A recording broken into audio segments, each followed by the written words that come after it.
The new 2024 Tudor Black Bay is here, and it's rather simple, but have Tudor done this on purpose? Let's take a look.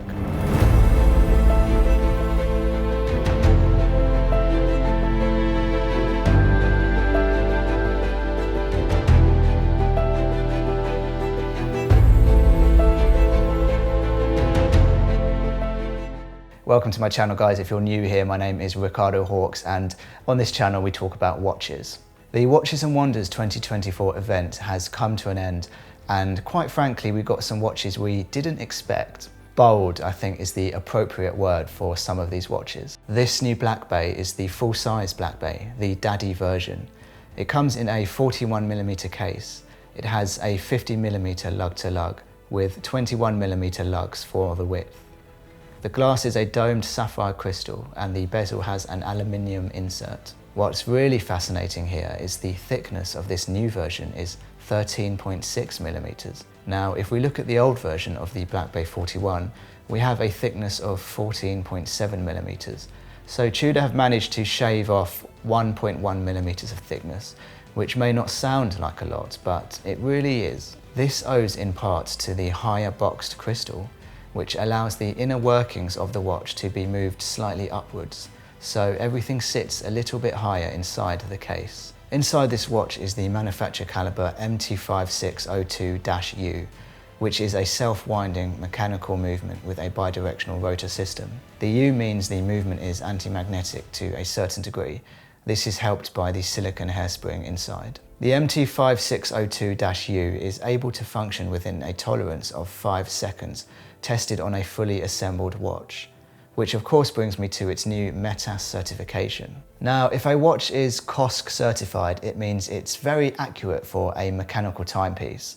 However, if a watch is METAS certified, it means it's had to go through a whole new range of rigorous tests to ensure its build quality and accuracy. Let's have a look at what that actually means. For the Black Bay to be METAS certified, it has to have certification by the official Swiss Chronometer Testing Institute, which is COSC. Its precision is tested at 2 temperatures in 6 different positions and at 2 different levels of power reserve. Smooth functioning and precision is also tested when exposed to a magnetic field of 15,000 Gauss. Finally, it needs to be waterproof to 200 meters and have a power reserve of 65 hours or 70 hours, this watch having the latter. Looking at the case of this new model, the tiny little barrel between the case and the crown is now gone. It's been taken away by Tudor.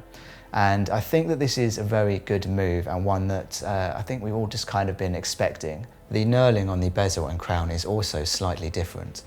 When comparing it to the model before, it appears to be bigger and more pronounced, meaning it has less teeth, but you'll get better grip. This new model also comes with a gorgeous 5-link stainless steel bracelet with polished and satin finish, with the Tudor T-Fit clasp as well. Now, I know I mentioned at the start of this video the design of this Tudor is rather simple and maybe some might think a bit underwhelming. It's black, white and steel, a very basic, non-imaginative setup.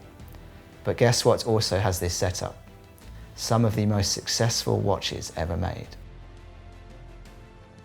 With Rolex releasing blingier watches like the Deep Sea in 18-karat yellow gold and the Daytona laced in diamonds, Tudor have chosen to be rather conservative with this new Black Bay release, and I love that. The Black Bay is the watch that made Tudor what it is today. A brand under the Rolex name, yes, but a brand with its own identity. Its own answer to the Submariner, and at a completely unbeatable price to any other watch on the market, with these specifications and build quality. This new Tudor Black Bay took an iconic, highly sought after watch and made it better, much better. And this is quickly becoming my favourite release from Watches and Wonders 24. What we are currently witnessing from Tudor is, I think, something really special. Their ongoing ability to remain consistently innovative and impressive is, in my opinion, going to win a lot of watch fans over, both new and old. This was actually one of the most talked about watches for me and my friends in one of our watch WhatsApp groups, and we couldn't really decide whether this is just a boring, small adjustment release from Tudor, or if this is actually them saying, you know, this watch is now iconic and we've got it right where we want it, and it falls into the realm of the Omega Seamaster and the Rolex Submariner, where we've nailed it and it's perfect, and we expect you now to buy this watch because it's reached its best possible version of itself. I think there was a time where everyone wanted a Rolex Submariner, but there are lots of us now that will look at the Submariner and go, probably a bit too much money for that watch, and also everyone now has one. What is the next best option? Is it actually this new Tudor Black Bay? Let me know what you think in the comments, guys. Is this a plain, sort of more boring release from Tudor, or do you find yourself gravitating towards this watch? I'll see you in the next video.